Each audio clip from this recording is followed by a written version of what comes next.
Hello, Chicago.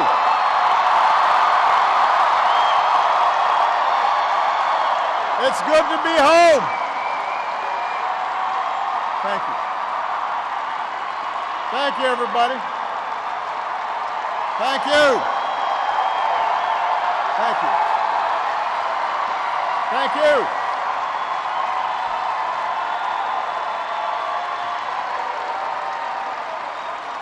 Thank you so much. Thank you. Thank you. Thank you. It's good to be home. Thank you. Thank you. Thank you. All right. Thank you. Thanks. All right, everybody sit down. We're on live TV here. I gotta move. Come on.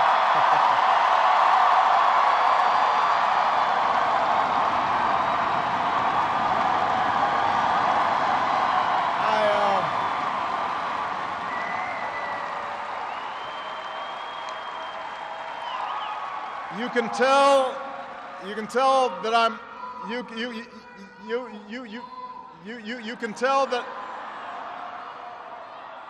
can tell that I'm a lame duck because nobody's following instructions. Everybody have a seat.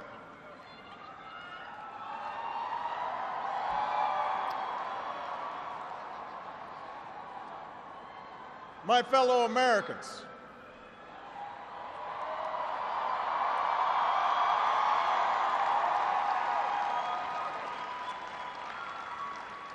Michelle and I have been so touched by all the well wishes that we've received over the past few weeks.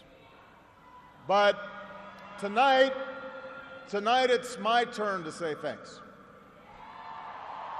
Whether we have seen eye to eye or rarely agreed at all, my conversations with you, the American people, in living rooms and in schools, at farms, on factory floors, at diners, and on distant military outposts. Those conversations are what have kept me honest and kept me inspired and kept me going. And every day I have learned from you. You made me a better president, and you made me a better man. So I first came to Chicago when I was in my early 20s, and I was still trying to figure out who I was, still searching for a purpose in my life. And it was a neighborhood not far from here where I began working with church groups in the shadows of closed steel mills. It was on these streets where I witnessed the power of faith and the quiet dignity of working people in the face of struggle and loss. I can't do that.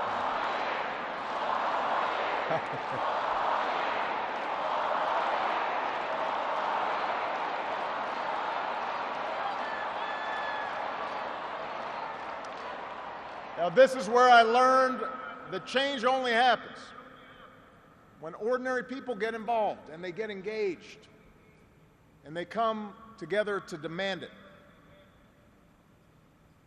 After 8 years as your president, I still believe that. And it's not just my belief.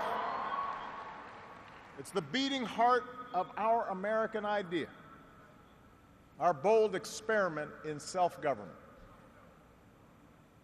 It's the conviction that we are all created equal, endowed by our Creator with certain unalienable rights, among them life, liberty, and the pursuit of happiness. It's the insistence that these rights, while self-evident, have never been self-executing. That we, the people, through the instrument of our democracy, can form a more perfect union. What a radical idea. The great gift that our founders gave to us. The freedom to chase our individual dreams through our sweat and toil and imagination, and the imperative to strive together as well to achieve a common good, a greater good. For 240 years, our nation's call to citizenship has given work and purpose to each new generation. It's what led patriots to choose republic over tyranny, pioneers to trek west, slaves to brave that makeshift railroad to freedom. It's what pulled immigrants and refugees across oceans in the Rio Grande. It's what pushed women to reach for the ballot. It's what powered workers to organize. It's why GIs gave their lives at Omaha Beach, in Iwo Jima, Iraq, and Afghanistan. And why men and women from Selma to Stonewall were prepared to give theirs as well. So that's what we mean when we say America's exceptional. Not that our nation's been flawless from the start, but that we have shown the capacity to change and make life better for those who follow.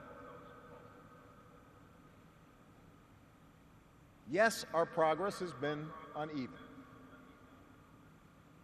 The work of democracy has always been hard.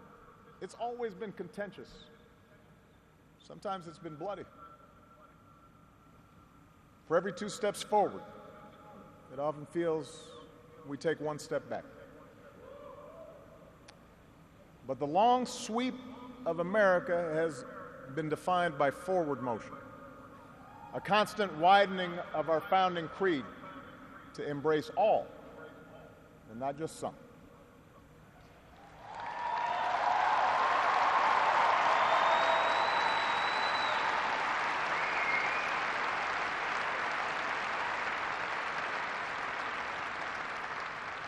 If I had told you 8 years ago that America would reverse a Great Recession, reboot our auto industry, and unleash the longest stretch of job creation in our history,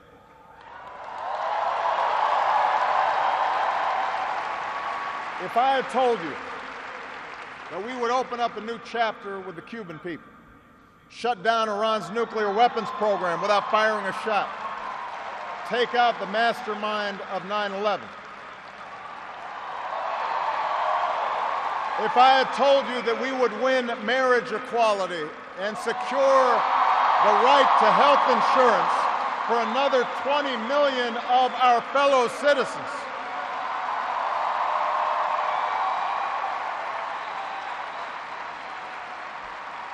if I had told you all that, you might have said, our sights were set a little too high. But that's what we did. That's what you did. You were the change. You answered people's hopes, and because of you, by almost every measure, America is a better, stronger place than it was when we started.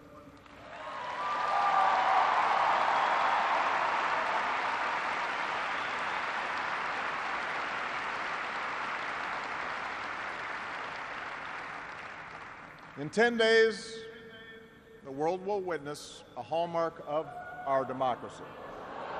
No. The peaceful transfer of power from one freely elected president to the next.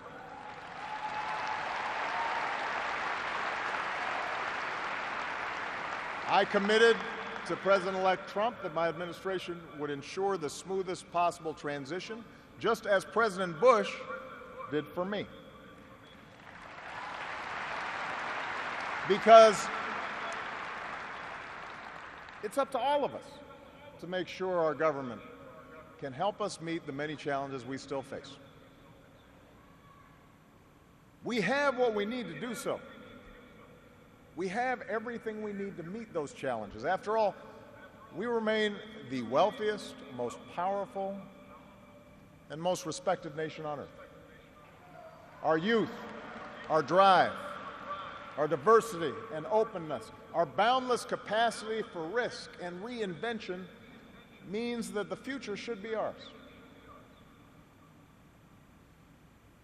But that potential will only be realized if our democracy works. Only if our politics better reflects the decency of our people. Only if all of us, regardless of party affiliation or particular interests, help restore the sense of common purpose that we so badly need right now. And that's what I want to focus on tonight, the state of our democracy. Understand, democracy does not require uniformity. Our founders argued, they quarreled, eventually they compromised. They expected us to do the same. But they knew that democracy does require a basic sense of solidarity. The idea that for all our outward differences, we're all in this together, that we rise or fall as one.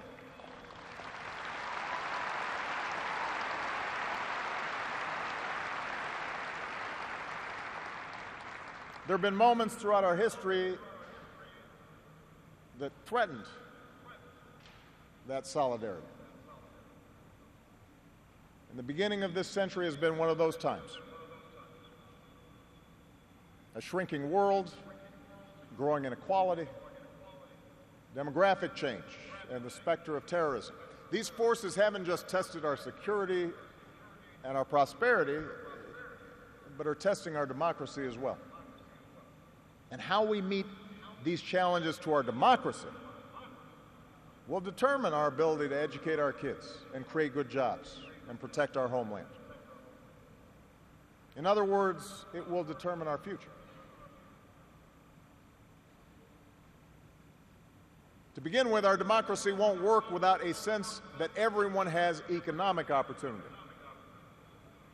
And the good news is that today the economy is growing again. Wages, incomes, home values, and retirement accounts are all rising again. Poverty is falling again.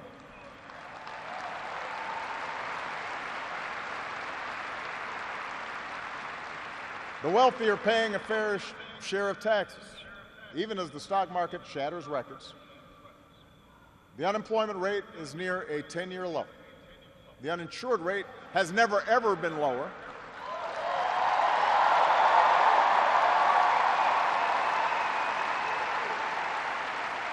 Healthcare costs are rising at the slowest rate in 50 years. And I've said, and I mean it, if anyone can put together a plan that is demonstrably better than the improvements we've made to our healthcare system, that covers as many people at less cost, I will publicly support it.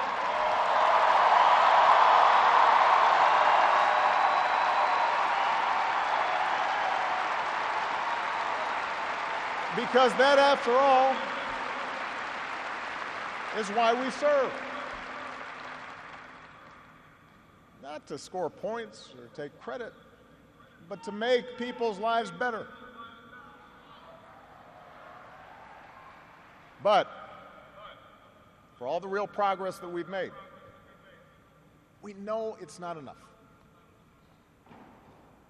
Our economy doesn't work as well or grow as fast when a few prosper at the expense of a growing middle class and ladders for folks who want to get into the middle class.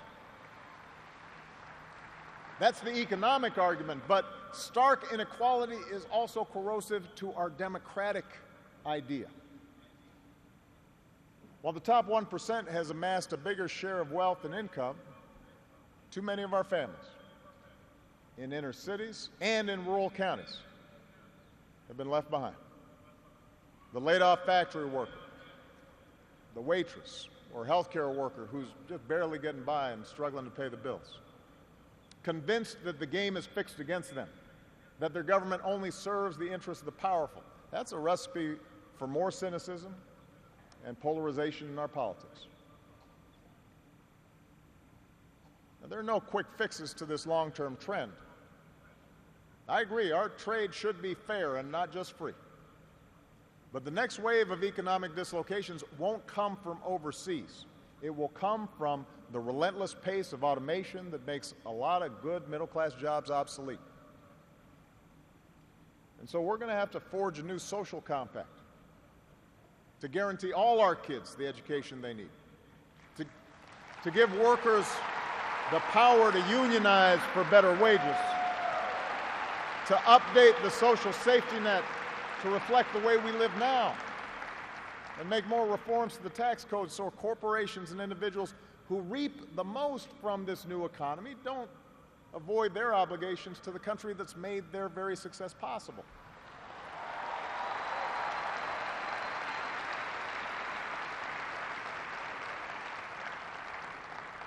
We can argue about how to best achieve these goals,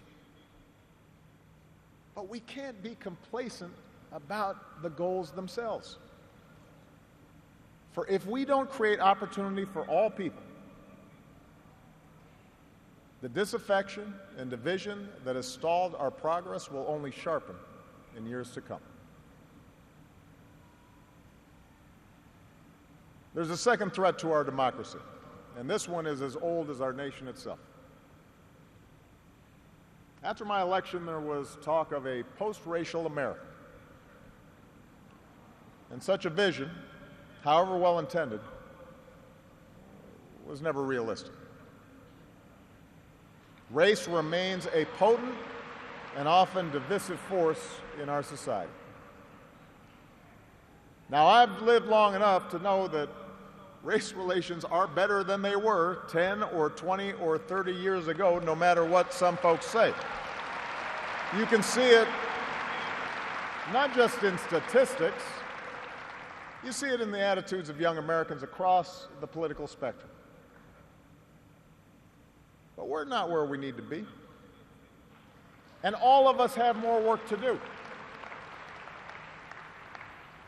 If every economic issue is framed as a struggle between a hardworking white middle class and an undeserving minority,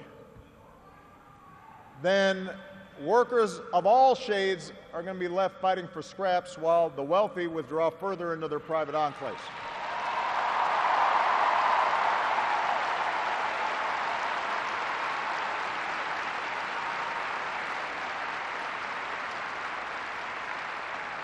If we're unwilling to invest in the children of immigrants just because they don't look like us, we will diminish the prospects of our own children, because those brown kids will represent a larger and larger share of America's workforce.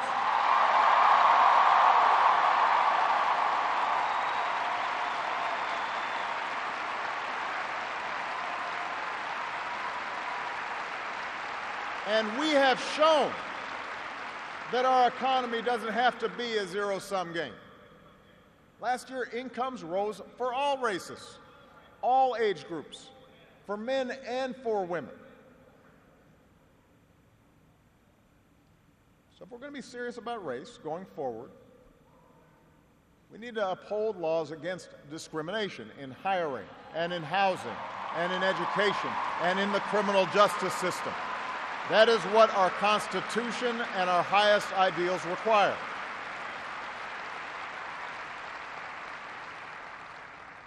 But laws alone won't be enough. Hearts must change. They won't change overnight. Social attitudes oftentimes take generations to change. But if our democracy is to work the way it should in this increasingly diverse nation, then each one of us need to try to heed the advice of a great character in American fiction, Atticus Finch, who said, "You never really understand a person until you consider things from his point of view, until you climb into his skin and walk around in it. For blacks and other minority groups, that means tying our own very real struggles for justice to the challenges that a lot of people in this country face. Not only the refugee or the immigrant or the rural poor or the transgender American, but also the middle-aged white guy who, from the outside, may seem like he's got advantages, but has seen his world upended by economic and cultural and technological change. We have to pay attention and listen.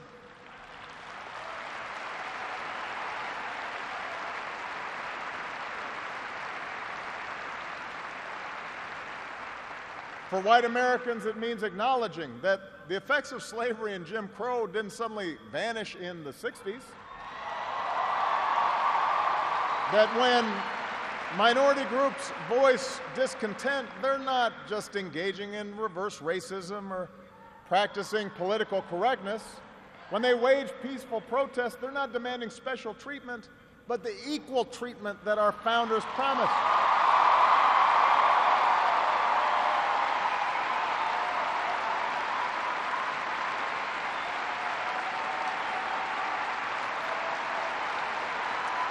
For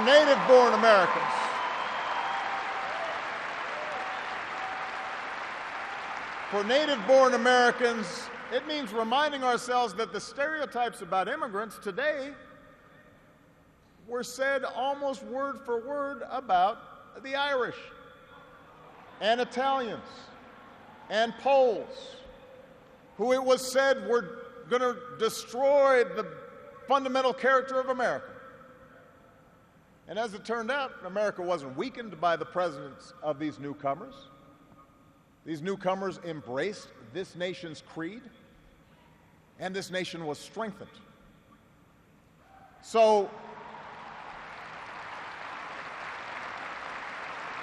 regardless of the station that we occupy, we all have to try harder. We all have to start with the premise that each of our fellow citizens loves this country just as much as we do, that they value hard work and family just like we do, that their children are just as curious and hopeful and worthy of love as our own.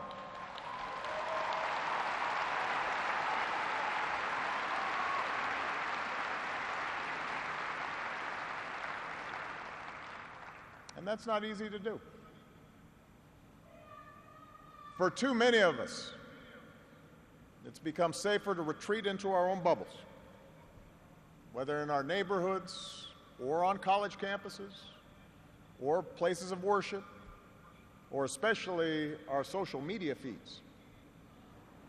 Surrounded by people who look like us and share the same political outlook and never challenge our assumptions.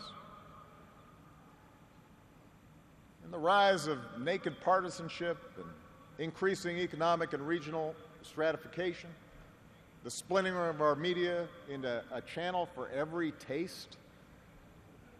All this makes this great sorting seem natural, even inevitable. And increasingly, we become so secure in our bubbles that we start accepting only information, whether it's true or not, that fits our opinions, instead of basing our opinions on the evidence that is out there.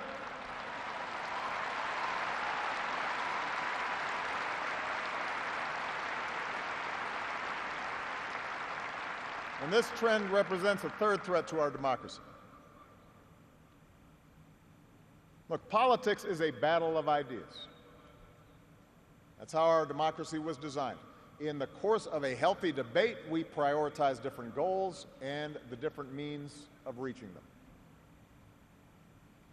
But without some common baseline of facts, without a willingness to admit new information, and concede that your opponent might be making a fair point, and that science and reason matter, then we're going to keep talking past each other, and we'll make common ground and compromise impossible.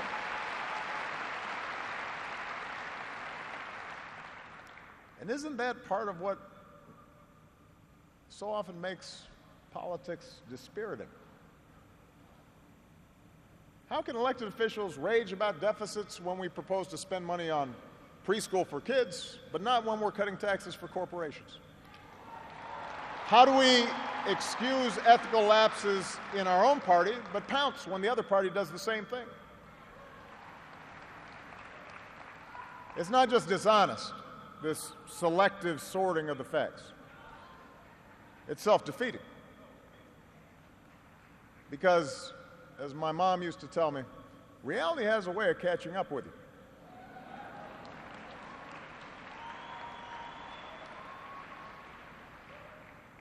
Take the challenge of climate change. In just 8 years, we've halved our dependence on foreign oil. We've doubled our renewable energy. We've led the world to an agreement that has the promise to save this planet.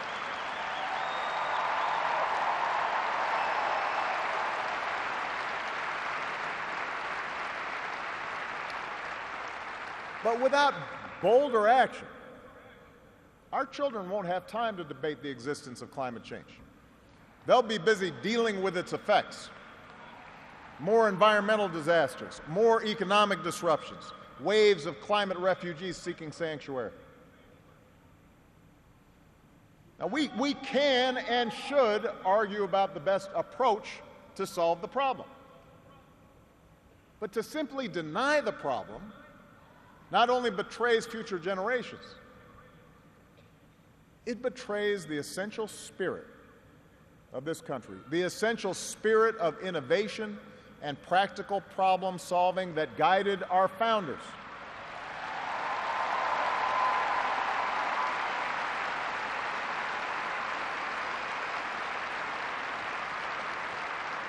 It is that spirit born of the Enlightenment that made us an economic powerhouse. The spirit that took flight at Kitty Hawk and Cape Canaveral. The spirit that cures disease and put a computer in every pocket. It's that spirit, a faith in reason and enterprise and the primacy of right over might that allowed us to resist the lure of fascism and tyranny during the Great Depression, that allowed us to build a post-World War II order with other democracies, an order based not just on military power or national affiliations, but built on principles: the rule of law, human rights, freedom of religion and speech and assembly, and an independent press.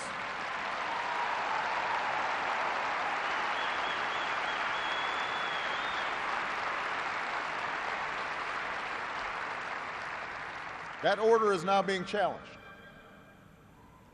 First, by violent fanatics who claim to speak for Islam. More recently, by autocrats in foreign capitals who see free markets and open democracies and civil society itself as a threat to their power. The peril each poses to our democracy is more far-reaching than a car bomb or a missile. They represent the fear of change, the fear of people who look or speak or pray differently, a contempt for the rule of law that holds leaders accountable, an intolerance of dissent and free thought, a belief that the sword or the gun or the bomb or the propaganda machine is the ultimate arbiter of what's true and what's right.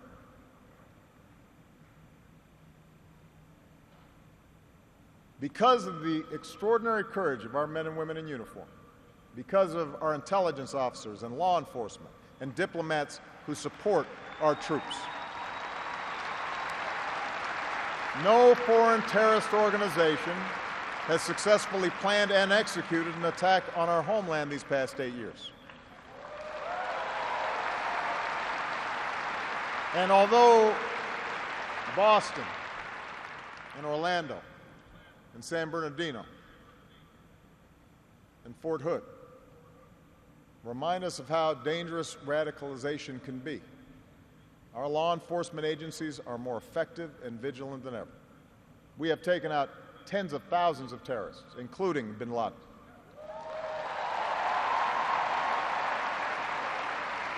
The global coalition we're leading against ISIL has taken out their leaders and taken away about half their territory. ISIL will be destroyed, and no one who threatens America will ever be safe. And to all who serve or have served, it has been the honor of my lifetime to be your commander-in-chief. And we all owe you a deep debt of gratitude.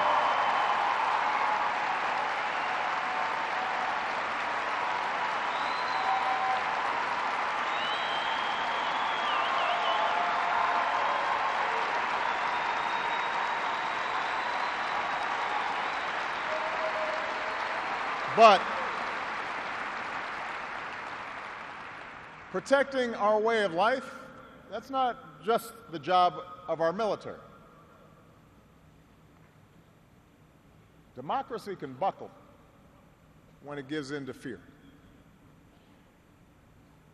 So just as we, as citizens, must remain vigilant against external aggression, we must guard against a weakening of the values that make us who we are. And that's why for the past 8 years, I've worked to put the fight against terrorism on a firmer legal footing. That's why we've ended torture, worked to close Gitmo, reformed our laws governing surveillance to protect privacy and civil liberties. That's why I reject discrimination against Muslim Americans, who are just as patriotic as we are.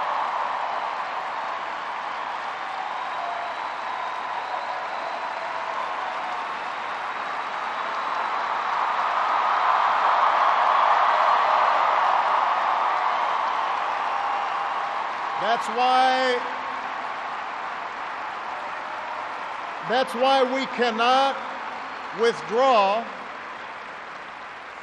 That's why we cannot withdraw from big global fights to expand democracy and human rights and women's rights and LGBT rights. No matter how imperfect our efforts, no matter how expedient ignoring such values may seem, that's part of defending America.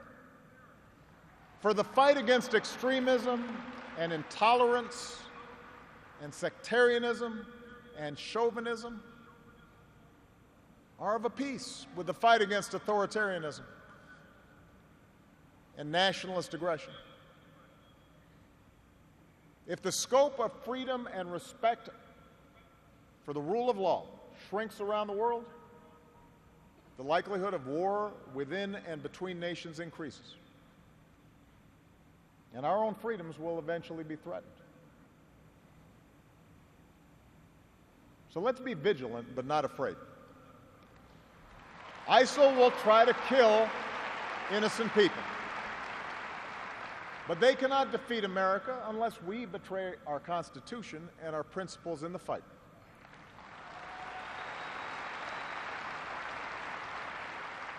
Rivals like Russia or China cannot match our influence around the world unless we give up what we stand for and turn ourselves into just another big country that bullies smaller neighbors.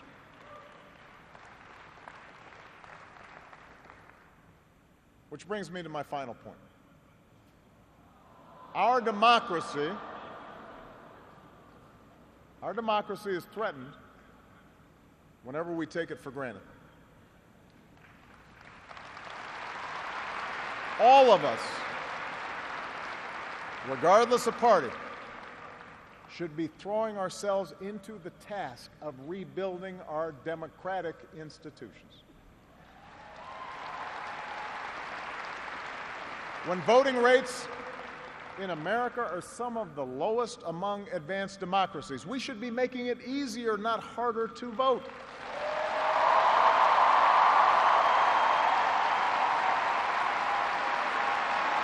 When trust in our institutions is low, we should reduce the corrosive influence of money in our politics and insist on the principles of transparency and ethics in public service. When Congress is dysfunctional, We should draw our congressional districts to encourage politicians to cater to common sense and not rigid extremes.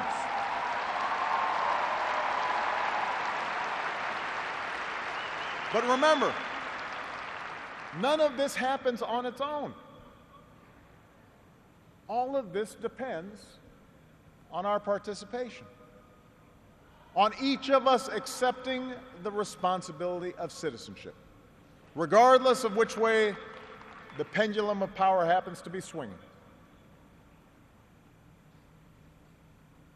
Our Constitution is a remarkable, beautiful gift. But it's really just a piece of parchment.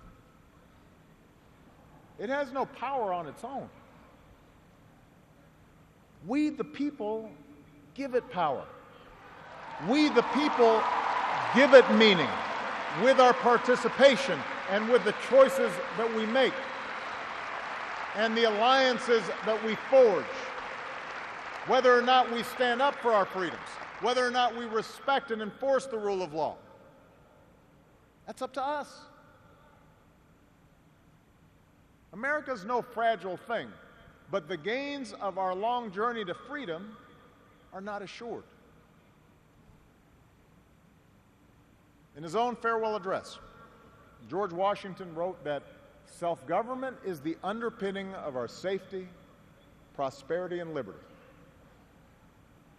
But from different causes and from different quarters, much pains will be taken to weaken in your minds the conviction of this truth.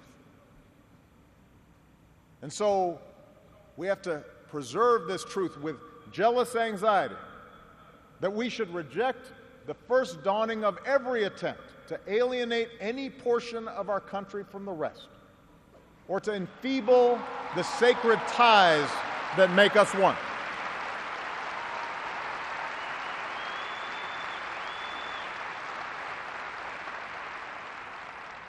America, we weaken those ties when we allow our political dialogue to become so corrosive that people of good character aren't even willing to enter into public service.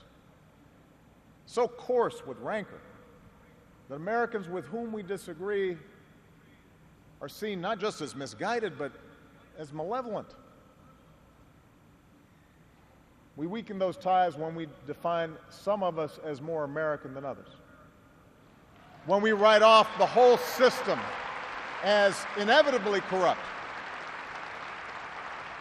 and when we sit back and blame the leaders we elect without examining our own role in electing them.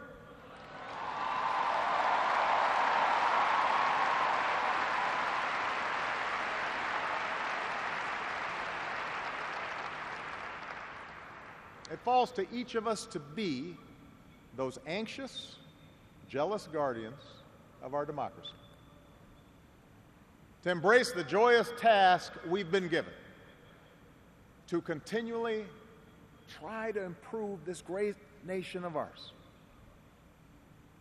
Because for all our outward differences, we in fact all share the same proud title, the most important office in a democracy: citizen. Citizen.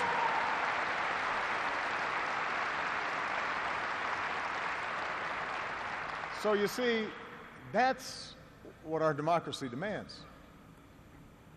It needs you. Not just when there's an election, not just when your own narrow interest is at stake, but over the full span of a lifetime. If you're tired of arguing with strangers on the internet, try talking with one of them in real life.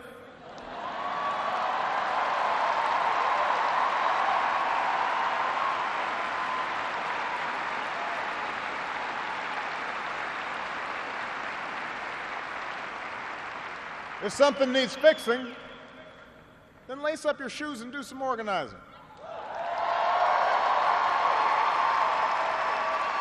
If you're disappointed by your elected officials, grab a clipboard, get some signatures, and run for office yourself.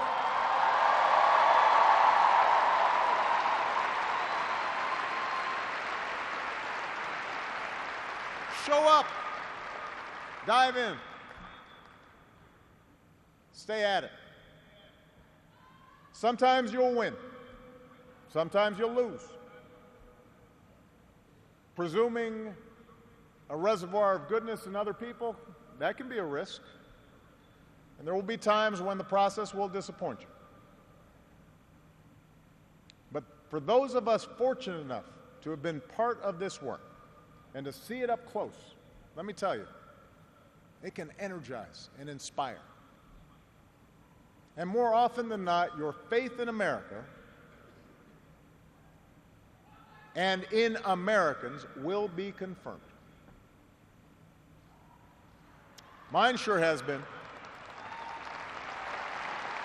Over the course of these 8 years, I've seen the hopeful faces of young graduates and our newest military officers. I have mourned with grieving families, searching for answers, and found grace in Charleston Church. I've seen our scientists help a paralyzed man regain his sense of touch. I've seen wounded warriors who at points were given up for dead walk again. I've seen our doctors and volunteers rebuild after earthquakes and stop pandemics in their tracks. I've seen the youngest of children remind us through their actions and through their generosity of our obligations to care for refugees or work for peace. And above all, to look out for each other.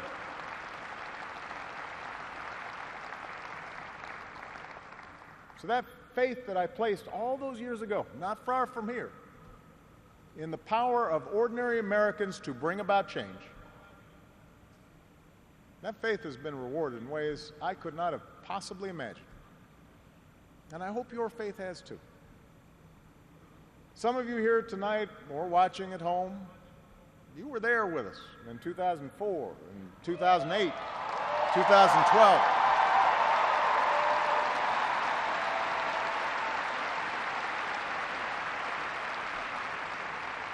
Maybe you still can't believe we pulled this whole thing off. Let me tell you, you're not the only ones. Michelle,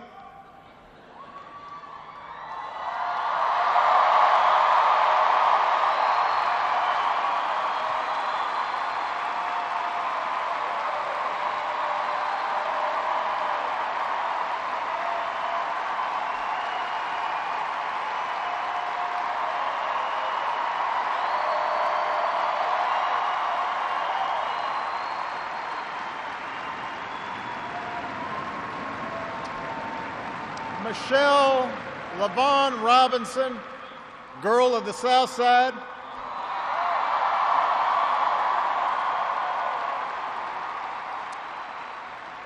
For the past 25 years, you have not only been my wife and mother of my children, you have been my best friend.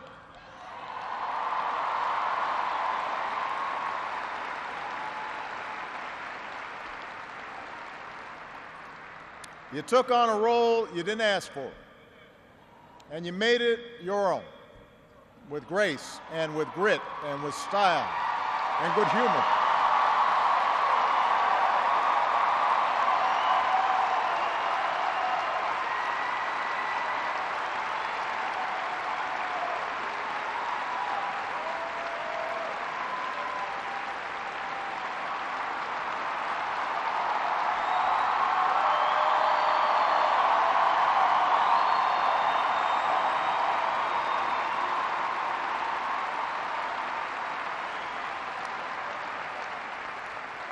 You made the White House a place that belongs to everybody. And a new generation sets its sights higher because it has you as a role model.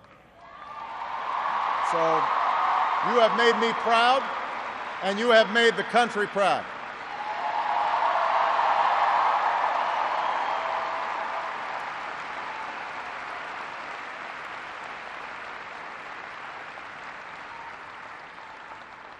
Malia, and Sasha, under the strangest of circumstances, you have become two amazing young women. You are smart and you are beautiful, but more importantly, you are kind and you are thoughtful and you are full of passion.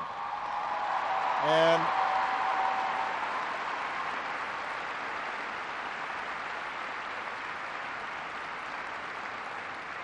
you wore the burden of years in the spotlight so easily.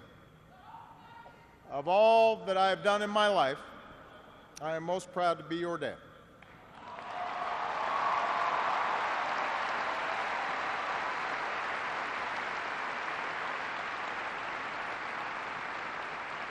To Joe Biden,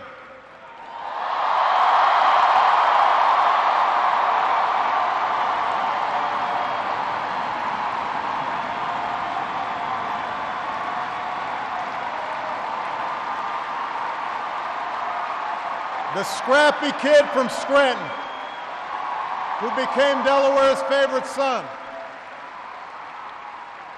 You were the first decision I made as a nominee, and it was the best. Not just because you have been a great vice president, but because in the bargain I gained a brother. And we love you and Jill like family, and your friendship has been one of the great joys of our lives.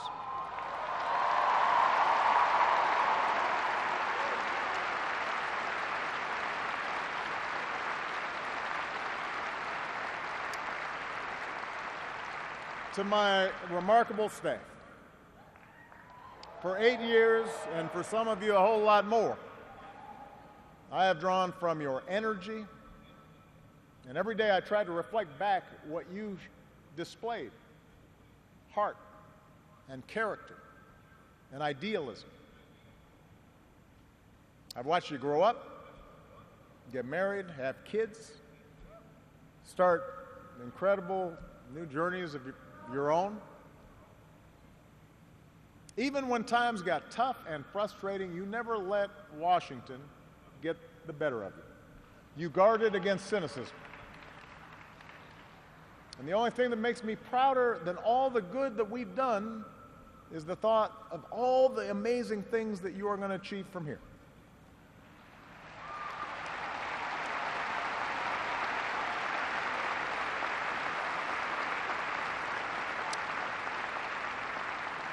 And to all of you out there, every organizer who moved to an unfamiliar town, every kind family who welcomed them in, every volunteer who knocked on doors, every young person who cast a ballot for the first time, every American who lived and breathed the hard work of change, you are the best supporters and organizers anybody could ever hope for, and I will be forever grateful.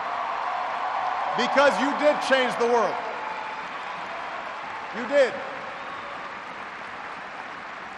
And that's why I leave this stage tonight even more optimistic about this country than when we started. Because I know our work has not only helped so many Americans, it has inspired so many Americans, especially so many young people out there, to believe that you can make a difference, to hitch your wagon to something bigger than yourselves.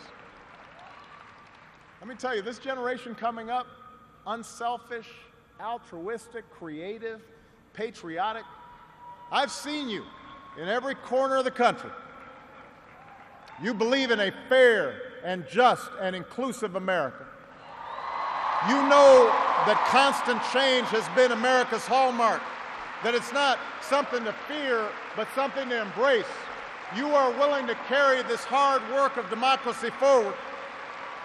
You'll soon outnumber all of us, and I believe as a result, the future is in good hands.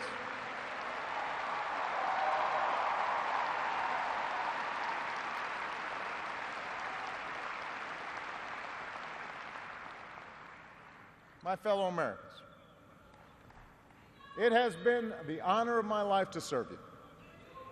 I won't stop. In fact, I will be right there with you as a citizen for all my remaining days. But for now, whether you are young or whether you're young at heart, I do have one final ask of you as your president. The same thing I asked when you took a chance on me 8 years ago. I'm asking you to believe, not in my ability to bring about change, but in yours. I'm asking you to hold fast to that faith written into our founding documents, that idea whispered by slaves and abolitionists, that spirit sung by immigrants and homesteaders and those who marched for justice, that creed reaffirmed by those who planted flags from foreign battlefields to the surface of the moon, a creed at the core of every American whose story is not yet written. Yes, we can. Yes, we did. Yes, we can. Thank you. God bless you. May God continue to bless the United States of America. Thank you.